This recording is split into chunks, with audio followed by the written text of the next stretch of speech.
contrairement à ce qu'on a pu voir au Burkina Faso ou à Dakar avec les Y en a marre, le fait qu'une société civile commence à descendre dans la rue et réclame des choses, c'est très récent. C'est arrivé l'an dernier, en fait, en RDC. C'était assez peu présent jusqu'à maintenant, donc il y a quelque chose qui est en train de monter, d'ailleurs qui est souvent violent. C'est aussi pour ça qu'il y a eu du coup l'accord de la Saint-Sylvestre qui s'est créé pour éviter trop de violence. C'est ce que je pense craint le pouvoir, mais c'est relativement neuf en RDC, ce phénomène de la société civile qui commence à associer aux militants des droits de l'homme, qui commence à réclamer une démocratie qui ne soit pas que d'apparence, qui demande même simplement, je pense que en RDC on en est à simplement avoir même pas une bonne gouvernance, une gouvernance, un président qui gouverne, qui fait des choses, qui fait avancer le pays dans une direction ou dans une autre. On n'a même pas ça depuis les 16 ans de Kabila.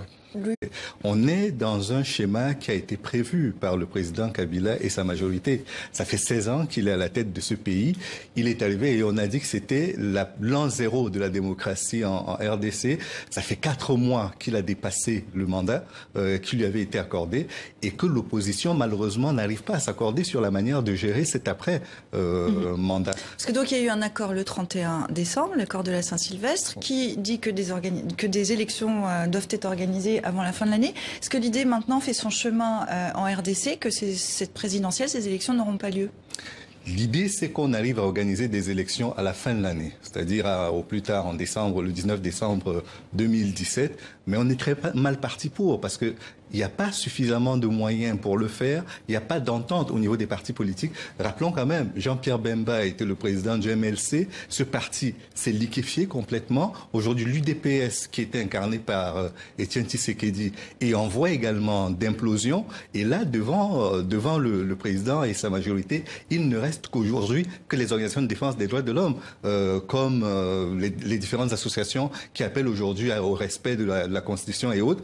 Et donc, finalement, il n'y a aucune force politique véritablement constituée qui représente une alternative au président. Et alors finalement, comme la communauté internationale n'a pas une vraie emprise sur Joseph Kabila et qu'il a 2 voisins très importants qui le soutiennent encore, l'Angola et le Rwanda, si ces voisins-là ne sifflent pas la fin de la récréation, il y a peu de chances que la situation évolue avant le 19 décembre 2017. Et puis à côté de cela, si le Zimbabwe s'était bien porté, il est probable qu'il aurait lui aussi joué sa carte là-dedans. Mais pour l'instant, ce qui est certain, c'est qu'on est dans un statu quo qui arrange la majorité présidentielle et l'arrange parce que la classe politique en face a tout fait pour lui laisser les cartes en main.